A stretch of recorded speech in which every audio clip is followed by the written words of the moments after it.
So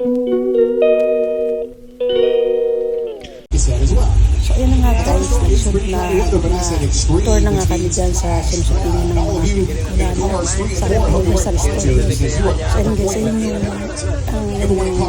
reflection, hindi yan effects sa rabbit ko ang tubig yan na humarap. So ayun guys, nakakamanghan yung mga ano nila kapag ka nag-shopping sila dyan. So kala mo, pero yung totoo talaga nagbabaha. Pero galing po talaga sa taas yan.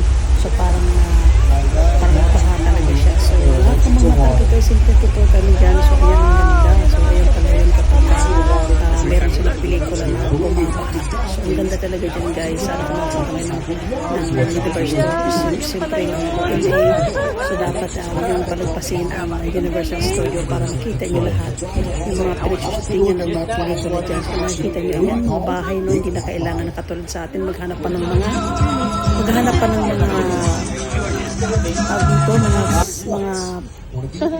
lugar para mag-shooting. Pero dyan po talagang ayan na meron na shootingan. So ngayon na ako naniniwala siyempre na talaga palang meron talaga para sa isang lugar na mga shootingan po talaga. So shootingan yan ng mga pelikula. Lahat ng pelikula na ginagawa.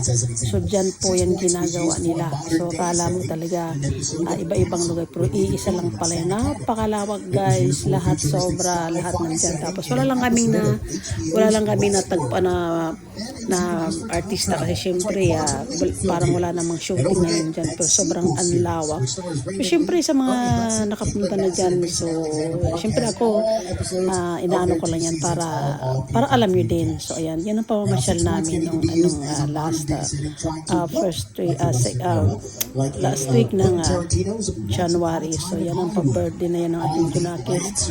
So ayan guys, so napakalawak dyan. So talagang lahat makikita mo at inaano naman ng tour guide dyan kung ano mga pelikula ang sinuting dyan. So napakaganda guys, kaliwaan yan. Siyempre meron kami salamin dyan kasi para sa mga 3D na mga may screen dyan na dating. So yan. Thank you and share, like and share guys. Thank you.